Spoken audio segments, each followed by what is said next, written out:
Let's just quickly introduce the handbook. So the handbook on trust and public governance was edited by Frederik Six, Joe Ham, Dominika Latusek, Esther van Zimmeren, and myself. And basically what we do in the book is to bring together trust perspectives on public governance issues and how public governance actors relate to one another. So including politicians, administrations, courts, companies, citizens, and to discuss different perspectives. The book is organized in different parts. So next slide, please. Yeah, the first part is basically a conceptual part, which looks at, of course, trust as a concept, but in relation to other concepts like vulnerability as the basis for trust, distrust and its relation with trust, also learning how to trust, repairing trust, transparency, and also methodological considerations and research approaches. The second part, Sophie, can you move the slide? Yeah, second part looks more at this trust in and between different actors in the trias politica. So the political actors and legislative actors on the one hand, courts and the judicial systems, public administration, and then also trust between levels of government with a chapter by Jarle Tromdahl and Dominika Prosolka on the relationship between EU and nation states, and then a chapter which focuses on trust and distrust in federal systems, so between a national state and regional entities. The third part of the book is where the chapter which is discussed today is part of, so that focuses on citizen government relationships, so how citizens build trust in government, and there takes several disciplines as a starting point. So we had in the previous session Valerie Braithwaite discussing trust norms, power, vulnerability, identity and place-based governance. Corruption is also a chapter. And then we have the chapter which will be discussed today, which is on participatory engagement by Lisa PytlikZillig and Mariska Kappmeier. And then we also have two chapters on trust in crisis and an important chapter by how public administrations or public officials build their trust in citizens. And then there's a concluding part. So this part basically focuses on how trust within and between public organizations is formed, repaired, restored, and the dynamics thereof. So there's a chapter on regulatory governance and the role of trust. Erik Hans Klein and associates have a chapter on public networks. There's a chapter on government contracting with private companies and PPPs by Lamotte and Associates, and then a chapter on trust in public organizations, and also how public service motivation links with multi-level relations of trust within public organizations. So this is the book, and in relationship with this webinar, we basically have different chapters being discussed by the authors. So the authors today are Lisa PytlikZillig from the University of Nebraska Public Policy Center in Lincoln. She's a research associate professor and a senior research manager there. She has a PhD in social psychology and did postdoctoral studies in educational psychology. And she focuses very much on public engagement, how trust is built in institutions, and conflict resolution. She's also faculty ombuds, so building trust in her own institution, the university. And she conducts also applied research and evaluation studies related to this issue of public engagement, which is also the topic of today. And then Mariska Kappmeier is even in another part of the world, another continent. So she's in New Zealand at the University of Otago, and is there a trust scholar and researcher also in the psychology department. received her PhD in psychology of the University of Hamburg in Germany, and did her postdoc at the psychology department of University of Harvard in Harvard University in the States. And she focused very much on intergroup trust and trust building, and she developed the intergroup trust model. So we have two great authors, which are very well known in trust community, and they will discuss their chapter, and their chapter basically focuses on different pathways how public engagement or citizen engagement can enhance trust in public institutions. It's a very nice chapter with clear paths. So I give the floor to Lisa and Mariska.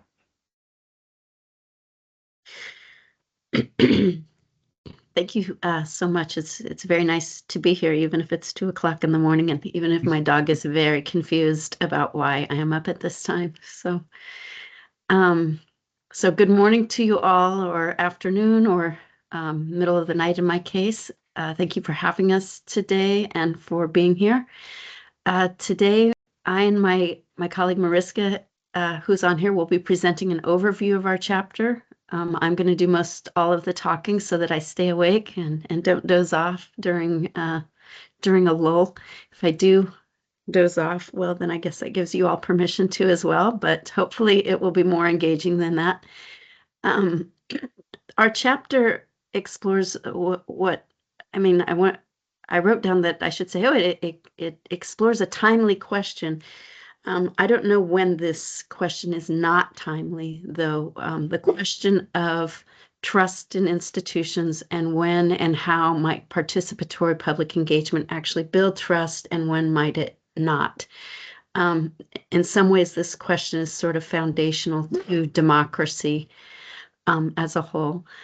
But today we'll walk through the conceptual model that Mariska and I proposed, as well as kind of the evidence base that exists, which you'll see isn't terribly robust, looking into the various pathways for this, and conclude with hopefully some insights that might be useful for both researchers and practitioners. So with that, next slide. So our chapter opens up by noting that participatory engagement is often used by institutions with the goal of increasing public trust. As a practitioner, I've had a number of folks, from the courts, from city government, come and say, we really want the public to trust us. Help us engage them so that they will trust us. And engagement can build trust, but it can also backfire, and at times has been found to increase conflict or cynicism, especially if the engagement is poorly designed. So our chapter, we decided would pursue 3 kind of interwoven purposes. So these are not sequential purposes. They're sort of interwoven together. When we started the chapter, we thought, okay, we're aiming to examine how and when participatory engagement relates to public trust, what engagement variables predict increases in trust. But as with, most academic projects, we started out with one clear purpose and then discovered 2 more somewhere around draft 27. The diversity of research and engagement methods, as well as some criticisms of the use of public engagement to build trust, led us to a second purpose, and that was just to propose a framework that clarifies the 3 distinct pathways that we ended up proposing through which engagement might influence trust. And then we use that structure to review the empirical evidence around engagement-trust relationships. And then the third purpose that emerged as we were working on the chapter is to offer a bit of a critique on the potential risks and benefits of using public engagement to build trust. And as you'll see, one of our main conclusions is rather than just trying to, get people to trust institutions, institutions might instead aim to use engagement to become more trustworthy. And if possible, even do this in a collaborative manner with the public, in a manner that empowers the public. So next slide. As probably everybody on this call knows, trust matters because prior research shows that public trust is essential for democratic governance, for public to comply with laws, for cooperation in groups. And yet, currently there's evidence that public trust in institutions has been eroding. And engagement, when it works, can be a potential tool to rebuild that trust as well as to build institutional trustworthiness. But at the same time, some thinkers and researchers have questioned whether public engagement should be used to build trust. So some have noted that too much trust might actually lead, and there's some evidence for this, lead people to be more uncritically disengaged from the efforts that are needed to have a functioning democracy. Others have noted that public engagement methods might not be up to the task of building trust. They may be too short in duration or too superficial. And some have even suggested that it could be inherently untrustworthy or even manipulative, even to try to persuade the public to trust institutions, especially untrustworthy institutions. Next slide.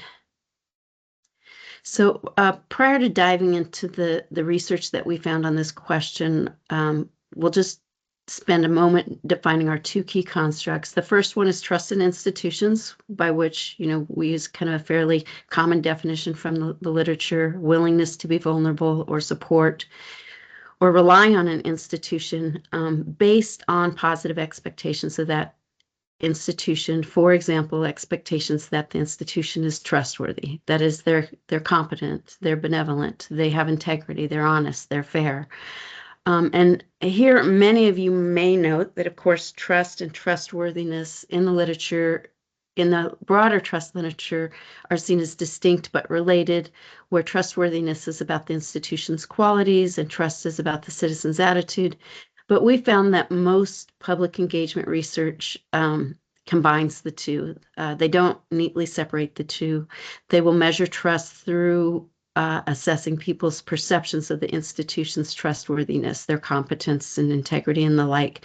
So in our chapter, kind of because of where the state of the literature is, we also don't disentangle trust and trustworthiness. And Mariska and I could discuss more debates later on how necessary that is and so on.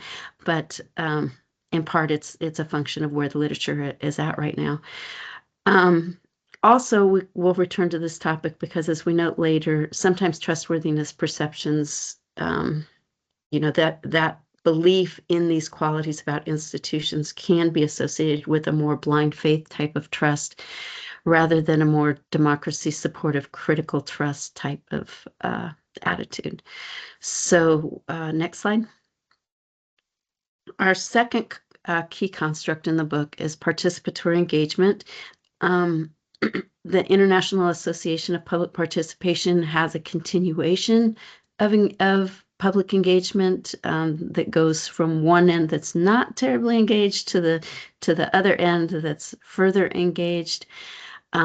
So their continuum does include one-way communication, like institutions submitting press releases and public notices, because nothing says meaningful participation quite like a 400-word notice printed in 8-point font taped to the back door of City Hall.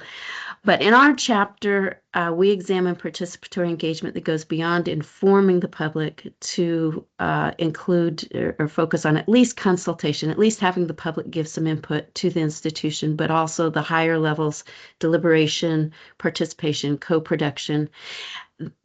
Even though we exclude the very smallest amount of engagement, our chapter does still include a wide variety of forms of engagements, ranging from surveys to focus groups to citizen juries to co-design processes. And this diversity is one reason the research findings end up being so mixed, because participatory engagement can mean many different things. It's a bit like the word salad. Technically, salad can cover lettuce, fruit, jello, pasta, and this makes kind of comparisons a bit tricky. Next slide.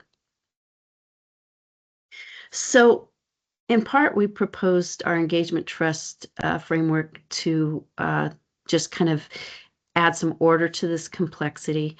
And in part, you'll see it's also to address those criticisms that I mentioned earlier about whether we should be using public engagement this way. Our framework identifies 3 pathways and a lot of these came from theories of public engagement, by which engagement may influence public trust. So just simply stated, the first public perceptions pathway focuses on how engagement can change how the public sees or perceives institutions. The second, institutional improvement pathway, focuses on how engagement might improve the institutions themselves. And the third, the public empowerment pathway, focuses on how engagement might also strengthen citizens so that they can co-produce a trustworthy governance system or organizations. So each pathway actually represents a longer and more ambitious route to trust, from quick perception shifts to deeper, more systemic transformation. Said another way, path 1 is the quick fix, path 2 is the home improvement project, and path 3 is basically building a whole new house while taking night classes in civic empowerment. So let's turn to the next slide, and we'll dive more deeply into each pathway. So path 1, the public perceptions path, is the shortest and simplest, and quite frankly, because of that, the most researched pathway. This path focuses on communication and how engagement can shape public perceptions of institutional trustworthiness. So in this pathway, the institution doesn't need to change what it does at all. It just needs to change how it is seen. So public engagement can be short-term if you're really just trying to change perceptions. That in the literature, there are some intrinsic arguments for this path, which means, public engagement could be seen normatively as a trustworthy thing to do. Having public engagement might signal openness of the organization or institution, fairness, respect, and these things can enhance people's perceptions and then their trust. In that, according to that intrinsic argument, engagement can increase trust just by existing, just by being perceived and existing. In contrast, a lot of the research focuses more on a quality of engagement arguments. In that argument, process actually does matter, and engagement processes can be done well or poorly.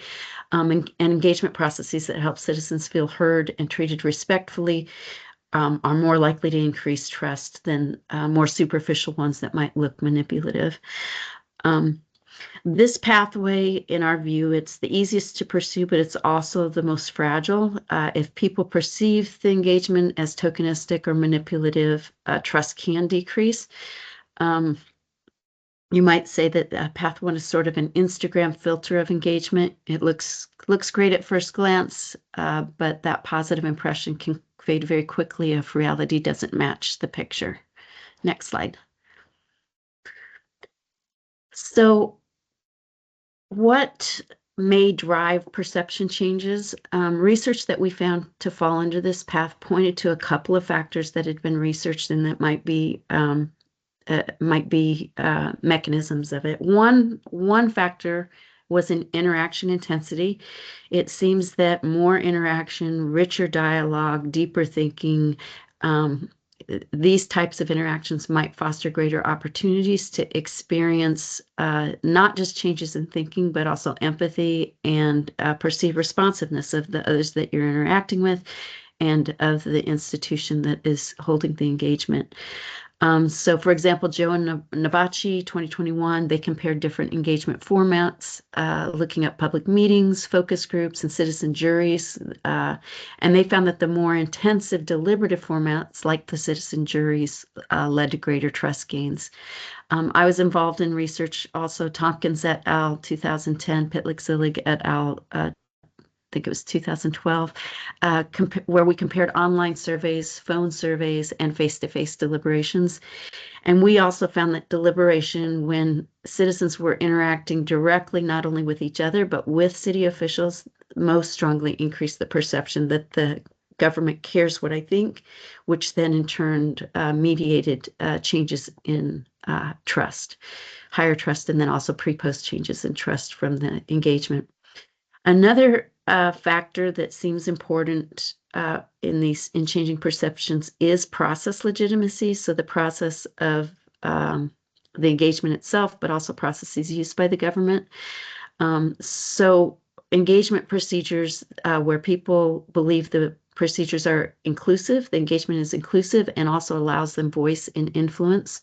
So, for example, relating to inclusivity, Christensen et al. 2022, they found that when people read vignettes about participatory committees with equal gender representation compared to unequal gender representation, they rated the process as more legitimate and trustworthy. Relating to voice, people having voice during a citizen deliberation experiment in Finland, participants who had to engage in discussion to reach consensus, which requires a lot more voicing and hearing of each other's opinions, showed higher trust at the end in parliament and in democracy than those who just voted on their favorite option. The effects do seem to depend on other boundary conditions. You can find studies that, examine these factors and then don't find an effect. For example, some research finds that people with prior distrust or negative attitudes to an institution may be less moved in response to public engagements. Those with low political interest or high authoritarian values also may not value deliberative engagement as much.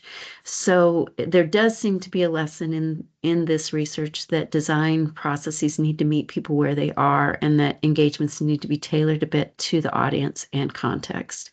But overall, the Path 1 studies do highlight that engagement depth and quality, having factors like fairness, inclusion, respectful dialogue, does seem to matter more than just mere participation. Next slide. So the second path, Path 2, moves beyond perceptions to focus on real institutional change.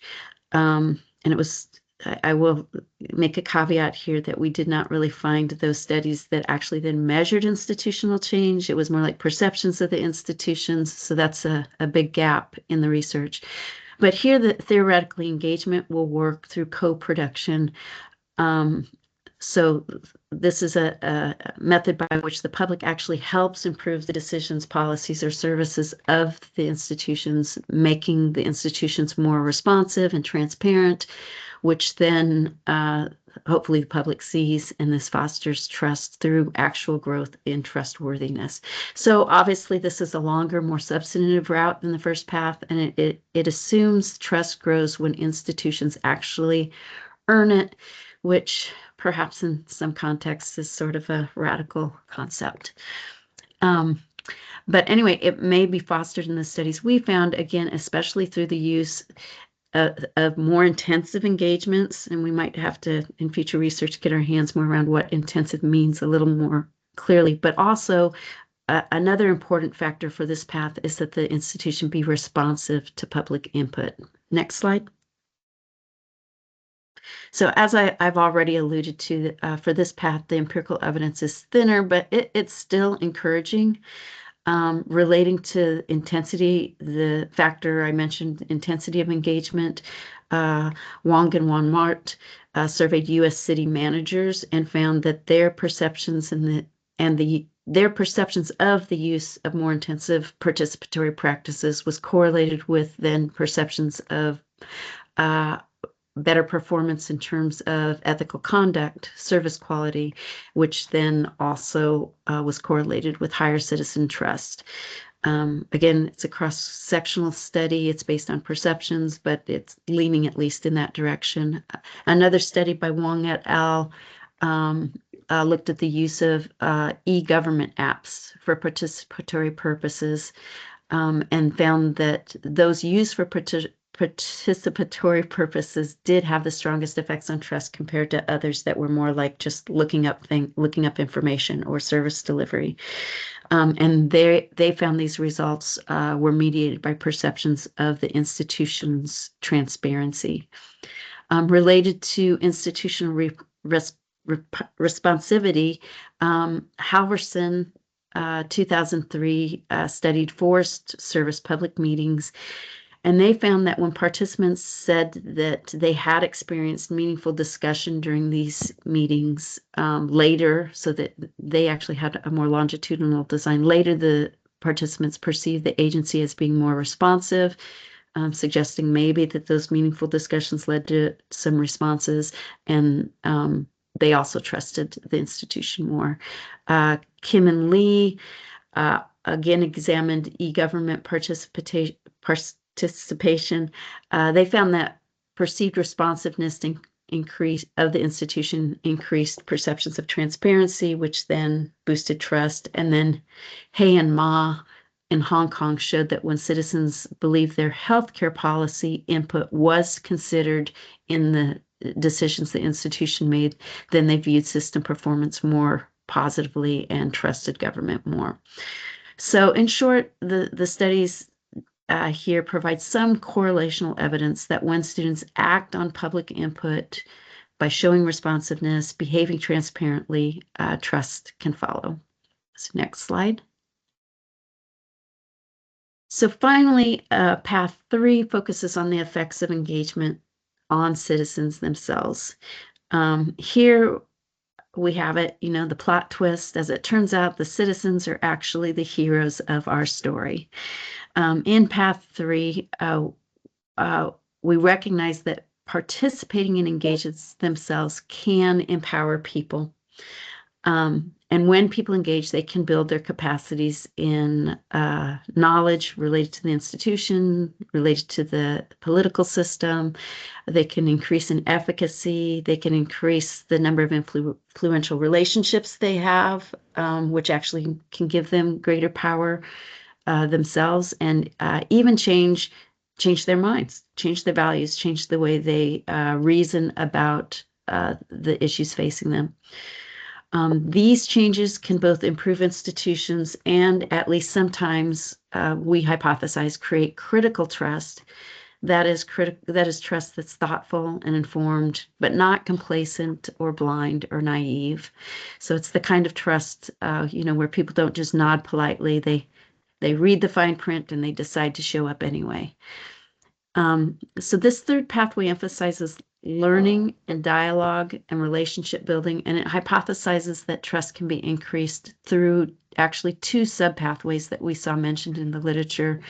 The obvious one that I've been kind of emphasizing so far is via social learning processes, where people learn how to evaluate, prioritize, participate as collaborators that co-produce institutional improvements that then improves institutions and public trust.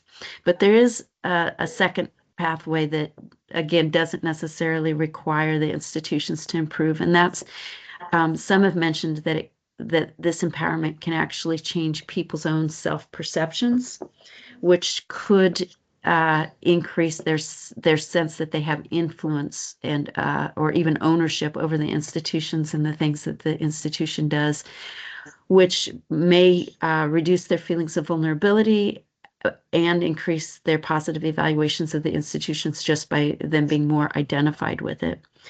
Again, this is highly theoretical. We don't have tons of research on it, but the path suggests the hypothesis that when people gain civic skills and confidence to influence institutions, they'll see those institutions as more legitimate partners, partners more worthy of trust, rather than just as distant authorities. So next slide. And again, as I already said, not a lot of studies focused on path 3. This might be because empowerment takes more than a weekend workshop and a free tote bag. But there are some studies that are suggestive and supportive of at least certain parts of this path. So especially that first part, like, can engagement result in citizen empowerment, right? There's definitely some studies showing that people, by engaging, they're like learning studies. When you're exposed to something you didn't know how to do, a lot of times you do make gains in those things. So Luskin and Fishkin showed using deliberative polling that they could increase citizens' political efficacy, understanding, and empathy, and help them feel more capable of influencing governance.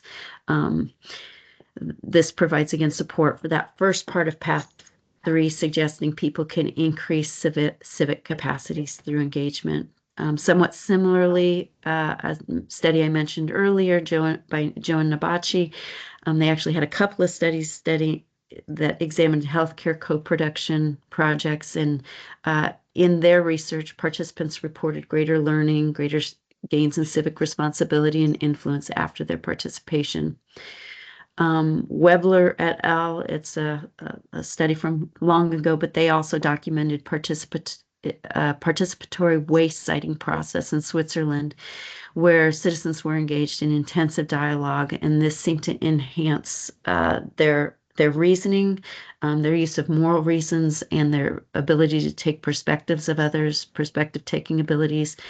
And at the same time, they also saw some improvement in trust towards the government, although they sort of qualified that some of it seemed much more just getting to know the individuals in government and seeing them as people.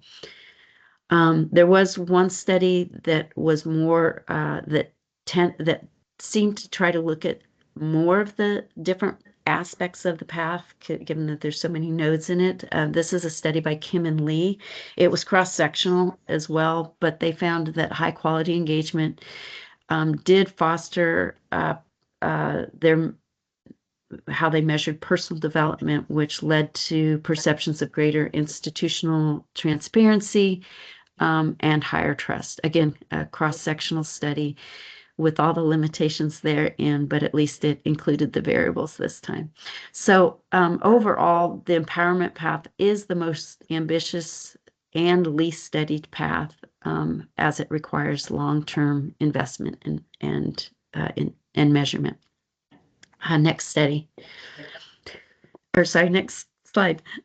So if we step back and just compare these three paths, we see that they have different key challenges. Path 1 especially risks superficial changes in trust. Path 2, by emphasizing institutional improvement, requires sustained follow-through over time. And public empowerment requires investments in citizens also over the long term and is the least studied path. I also wanted to point out, in case it's not obvious, hopefully it was obvious, but that the paths are nested within each other, with perceptions needing to be changed in all three paths. Because, trust is based on perceptions of institutions and people's expectations of institutions, but also with changes in institutions being at least sometimes the best reason to change perceptions, and with citizen involvement and empowerment co-producing change likely being the way to most authentically and long-term, just in terms of democratic capacity, the best way to build trust, as at least as we would argue in our chapter. Next slide. So I didn't leave a lot of time for gaps and futures directions, but I think I kind of highlighted gaps as we were going through and discussing the paths in the research. As I said, most studies are short-term and correlational. We really need some longitudinal designs if we want to trace cause and effect. We also do need to expand our theories that link engagement features to specific mechanisms, the mechanisms of communication, co-production, and empowerment. And as we note in the chapter, that's probably going to require looking at multiple different theories from across interdisciplinary things, because those are very different sorts of mechanisms. How do you increase learning? How do you communicate? How do you work together, and how do you empower people? And probably the biggest thing for me anyway, as I look at it, the biggest thing I took away from doing the chapter was it sure seems like it would be beneficial if we really want to build trust through public engagement to be looking more in depth at critical trust. Trust that will balance citizens' confidence with the healthy skepticism needed to provide kind of checks and balances and a willingness of people to kind of continue exerting that effort to co-produce our institutions with the institutions. So our overarching call is for research that connects public engagement, not just to satisfaction with the engagement or satisfaction with the institutions, but also to a more authentic, resilient trust that's rooted in institutional integrity and empowered citizens. And last slide, just to Just to sum it all up and be repetitive, perhaps, participatory engagement can be built through communication, institutional improvement, and empowerment. So we believe. We also believe quality and authenticity are essential to these engagements to counter those criticisms that I brought up at the beginning. So that engagement shouldn't aim to manipulate perceptions, but rather to foster genuine collaboration and accountability. And we do think that the most successful approaches will combine all three. Well, they're all three combined in the last one, but you can kind of see that there's a place for all three pathways, kind of depending on your time available and so on, but hopefully not using pathway one to the exclusion of the others, so that we do end up with empowered citizens who can hold institutions accountable. So our hope that if institutions or institutional leaders were to read our chapter, that they might ask, well, rather than asking, oh, how can we make the public trust us? Come to me, help us get the people to trust us. They might instead ask a question that's more like, okay, help us work with the public to become more trustworthy together. And that's it. Thank you. Thank you very much, Lisa, for this very engaging presentation, very clear with the three paths, and also the emphasis on ultimately attaining critical trust is, of course, a very important one. So it was very nicely brought. I assume that there are some questions from the audience, so please raise your hand if you have questions. Before anybody reacts, I could ask. Yeah, there's already a question, so please go ahead. Mudricka, can you? Yeah, it's Ferenc Mudrica. Thank you very much. I'm with the Hungarian Central Statistical Office. And obviously, the problem of trust is a hot topic in international discussions, high-level discussions in statistics as well. And I've been part of those for a while now. I've also done my PhD on conceptual trust research. And my question here is, and I was really happy that that Lisa made it clear at the beginning that she doesn't want to disentangle the trustworthiness confusion.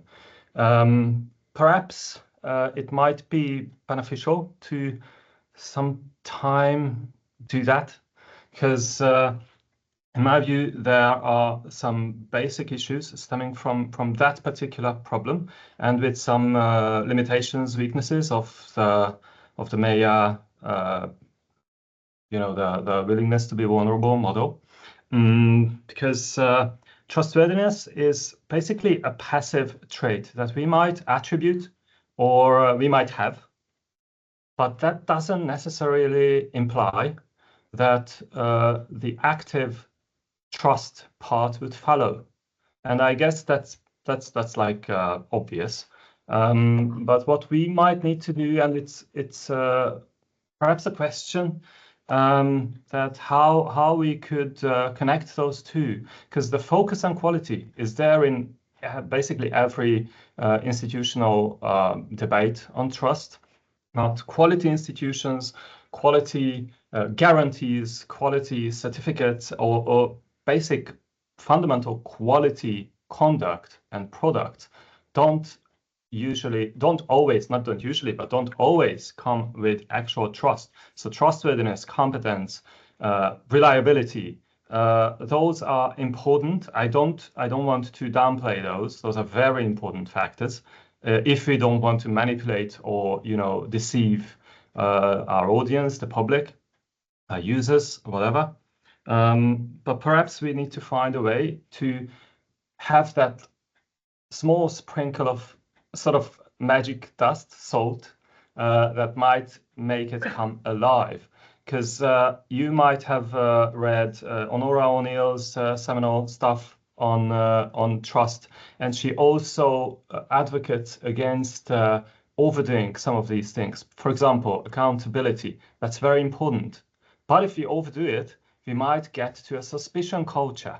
So sometimes if you disentangle these basic issues, you might find that the need for quality comes from distrust, from a position of distrust or mistrust or lack of trust, in Stomke's view on mistrust. So if we perhaps want to find a way to connect these dots, then maybe one of our basic task is to disentangle trust, trustworthiness, reliance, confidence, which are at the moment are used interchangeably. And this conceptual work, and that's why I really liked the last slide, that also puts emphasis on further concept, further theoretical work in this domain, because there are really, I think we all know, a great strength of the willingness to be vulnerable model, but there are also limitations of it. So thank you, and maybe if you have some comments on that, that would be really lovely. Yeah, thanks. Yeah, thank you very much for an interesting question. So Lisa, Mariska, do you want to react? Yeah, Mariska, I think you should jump in, because I can see your brain churning, and I want to give you a chance to talk too.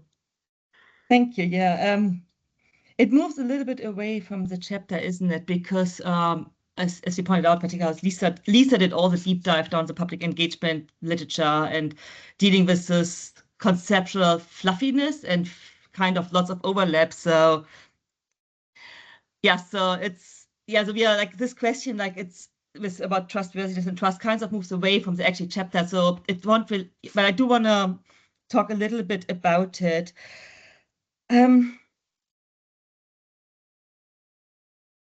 I think we are further ahead than we make it sound. I do think there has been a lot of very well done work done on the differentiation between trustworthiness and trust, which does give us as researcher, particularly as applied and applied researcher, some way how to handle the debate, right? So in my intergroup trust model, I do try to have like a more comprehensive approach. How can we actually measuring trust?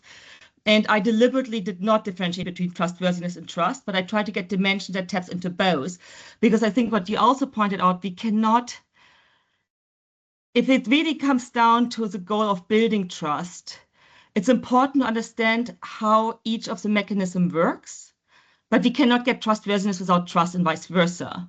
So having a good, and I agree, like having a very good understanding that what are the qualities of trustworthiness, and I definitely would point out here competence and integrity. That is something which then institution can focus on, like how like and this brings us back what Lisa was talking about. When they are authentic, it has to be also in line with an ethic code which does not hurt the citizens we are working with. So that is something institution can self-reflect upon, like how are we competent, how do we have integrity? And so I really think like not having the focus on trustworthiness is rather important, but then we also have to look at the trust as a perception of the attitudes towards the institution. And here I think it is the crux of our research on trust, because trust is context dependent and it's relational. So if you're talking about trust, we have to think about the relations and the past experience we had with institutions. And this is really like when institutions think about how do we build trust with our citizens, it plays a role who are our citizens? Are we dealing with different ethnicities? Are we dealing with different genders? Are we dealing with different age groups? All of these relationships is part of the actual trust, like how much compatibility is there? And it's coming back to the vulnerability question. It is when we are asking people to be vulnerable, because that is part of trust. We have to really understand where we start from. For some population, it will be much easier to become vulnerable than for others. And so I hope it's not too abstract at the moment. It might be a little bit too abstract. But I think it's like using those three different pathways, like really getting.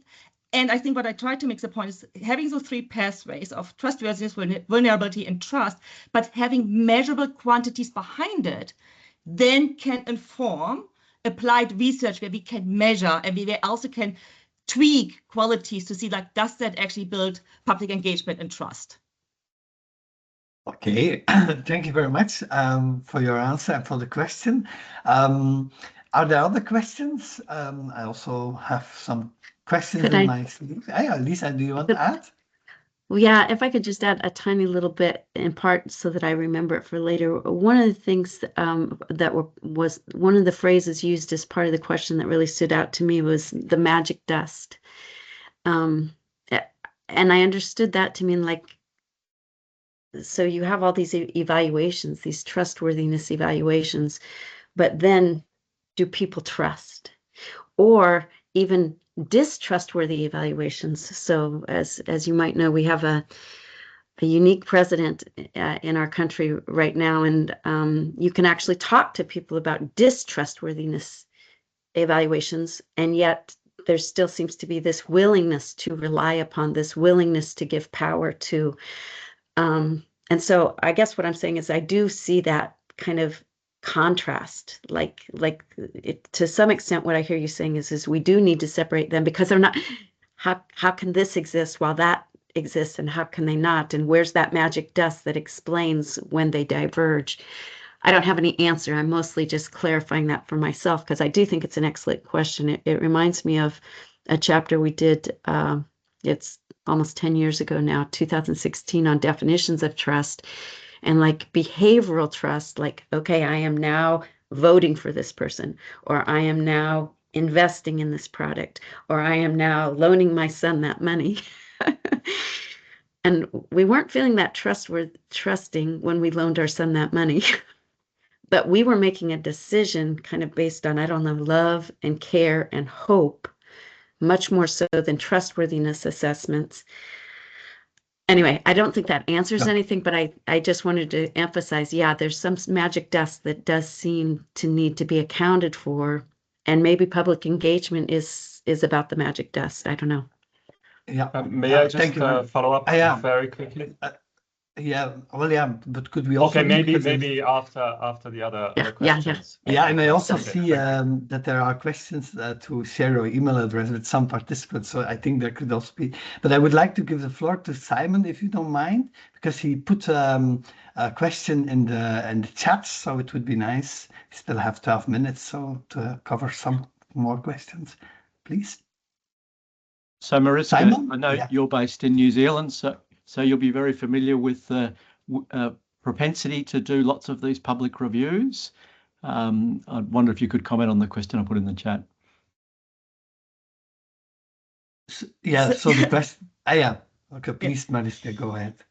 So Simon, to be honest, I think you give me more credits. So no, I'm not so familiar with propensity to do more with all the review.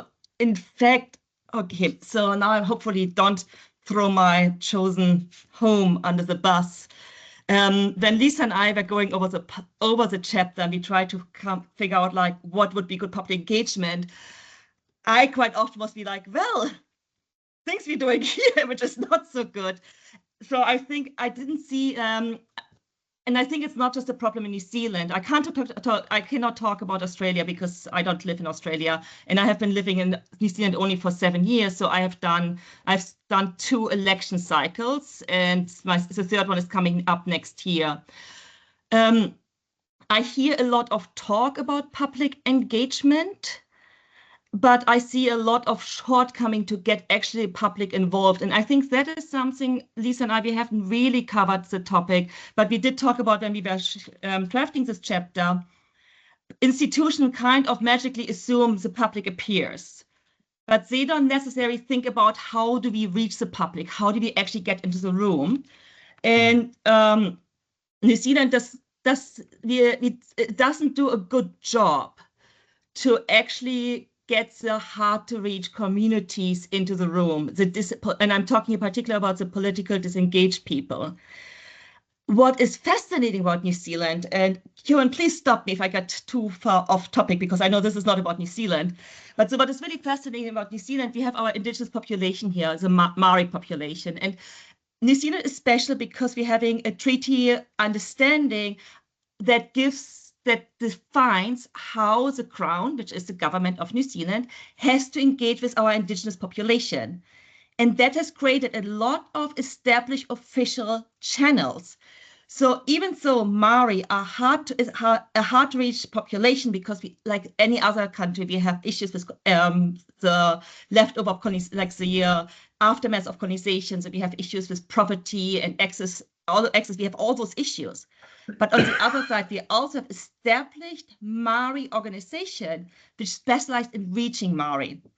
So, and we did that during COVID. That was amazing. During COVID, the governments really started working with community engagement partners, Indigenous community engagement partners, and they were incredibly good to get our Maori population vaccinated. So that would have been an example of pathway 2, because it was a lot about education, it was a lot about reach out, it was a lot of hearing the concerns about the population. But that was not how things are typically done. And what is a little bit a shame, like doesn't translate about other engagement. So I think we can learn a lot how Maori engagement works in New Zealand, but we don't really see the translation thing like, okay, now how do we reach other hard-to-reach populations? Anyone, actually. Does it help? That's very interesting. Thanks, yeah. Thank you. Yeah, thanks for the answer. I also would like to ask a question. So I like the 3 paths very much, but one issue that I face a lot with literature on co-creation and trust and participatory engagement and trust is basically to distinguish between those who actually participate, those citizens who actually participate, and those who, most of the citizens don't participate in these kind of very deliberative or engaging practices. So I wonder, could you say something about the 3 paths? Are they more geared towards the non-participating group or the participating group? For example, the last one, to me, sounds very much as geared towards those who are participating and building trust there, but how do you then get also the others to trust? So maybe a brief reflection on that, because to me that's an interesting question. So that kind of distinction between these 2 levels. Yeah. You want me to start, Mariska, or would you like to? No, why don't you start, and then I maybe fill in with the Mill Creek project if there's space for that. Okay. Yeah. It does seem a little unrealistic, over-optimistic to expect that everyone will participate. Mm-hmm. Although it would be nice even if we could do some of that participating just in our social circles, like over dinner, or like I have a friend who lives in a assisted living place, and she said it's very explicit that they will not talk about politics. And she's not from Nebraska Nice, so the middle Nebraska Nice, where we don't talk to each other about politics. She's from somewhere where you do talk about politics, and this is very unsettling to her. But yeah, some of the studies we've done look at vignettes, which is really not participation at all, right? It's like people's perceptions of the participation. And I think you're right. I think the first path lends itself most to just watching things. But I think even the third path, we're getting better at, to the extent that you can influence others to at least look favorably upon the participation, then maybe at least the participation starts happening in these little circles, even if they're not showing up to the public review or the deliberative engagement. If they're deliberating in their social circles, that type of empowerment can, I would hope, spread. I don't know if it'll go viral ever, but if it could at least spread through sort of a change in attitude where engagement is actually seen as a positive thing. Go ahead, Mariska. Mariska, do you want to add? Or yes? Yeah, I think it's like you put the finger on the old dilemma, like how do we jump from small groups to large groups, right? How do we get the social change? And that's something social psychology and public administration and public engagement, we have dealt with it for 30 years trying to find an answer. And it's not easy, obviously. Lisa and we are on the beginning of getting engaged with an organization that they try to tackle that, and they try to,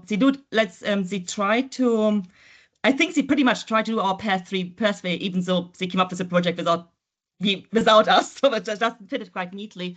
But here the idea is we can't train everybody, we cannot reach everybody, but by creating informed and empowered participants which are visible and which are part of the citizens, then they become like, it's easier for the larger public to relate to them, right? The institution becomes accessible by having representation about people who are like us. So the idea is that they are recruiting participants out of political divided communities to work jointly on a city council to solve problems for their own community. And by being very transparent about it, like the recruitment process is going to be very public. It's got to be fed back to the public over the time. Like those are the people we're working with. They're planning to have city halls meeting with those participants, not at the city hall, but in the community. So kind of pretty much bringing the public engagement out of those institutions into the community. And what we're quite interested in this from a research perspective is really, do we get this transfer effect? Will we see not only the participants' empowerment for the people actually participating on the decision making, but also on their larger communities? So maybe in 2 or 3 years, we have an evidence-based answer for a small study around that. Okay, great. Thank you very much. We are 3 minutes from 10, so we are in Belgian time, of course, 3 o'clock for Lisa. I still see one hand up, so if you could make it a very short question, that might still work. Richard? Yeah, it can be pretty short, because I'm looking at, I don't measure trust, but I look at how trust is articulated and negotiated within the Swedish hunting community and look in 1970s and 2020s now. And from what I see, the more empowerment and participation that has been going on from institutions and the government, the more questioning of trustworthiness and trust has become. So kind of more empowered, and the more participations, the more they question the trust towards the institutions and the government. It's kind of the reverse parts instead. Okay. Lisa, Mariska, do you want to give a very short reaction? Because you have to wrap up. Thanks, Rika. Or yes, please. My initial reaction is, yay, that's critical trust, isn't it? I mean, yeah, I would guess so. I wonder if critical trust is more about the spirit of it. Is it negative distrust where you're out to get and prove the wrongness of the institution or whoever you distrust or or is it more of a collaborative, like I'm going to help make this better sort of? But okay, Mariska, your turn. I confer to you, like I agree with you. Like I think, yeah, it was my thinking to a critical trust, which I don't think we should aim, like blind trust is dangerous. And I think we shouldn't aim to always have full trust, because it does, like we're living in a complex world and there's going to be always violation. So I think having critical trust or also having to constantly work for trust is not necessarily a bad thing. Okay, great. Richard, I will have to close down the discussion. But thank you very much to Lisa and Mariska and to all people joining. The recordings are available later on. For those who are working on trust and public governance, do check our website of the GOVTRUST Center of Excellence. We're basically an interdisciplinary center with political science, public administration, sociology, learning science, communication, and behavioral economics. And it's at the University of Antwerp, but we are basically like a network, like a platform. So if you want to engage, if you want to come over, if you want to have a link, please follow our socials and let us know. Sometimes also we have fellowships. And we do have, of course, the webinar series. The next session will be announced shortly. And if you feel like you want to present something yourself, because now it starts off with the book, but we want to keep it going with also other research, please let us know. You're very welcome to signal that to us, and then we can plan you in for next year. Probably the next session will be early December, the end of November, but Sophie will post it on our socials. Lisa, thank you very much. Mariska, thank you very much. Thank you also for those who have asked questions, relevant questions. So I hope you have a nice day, and for Lisa and Mariska, a good night. And hopefully your dog can settle with the new hour. Keep well to all. Thank you very much.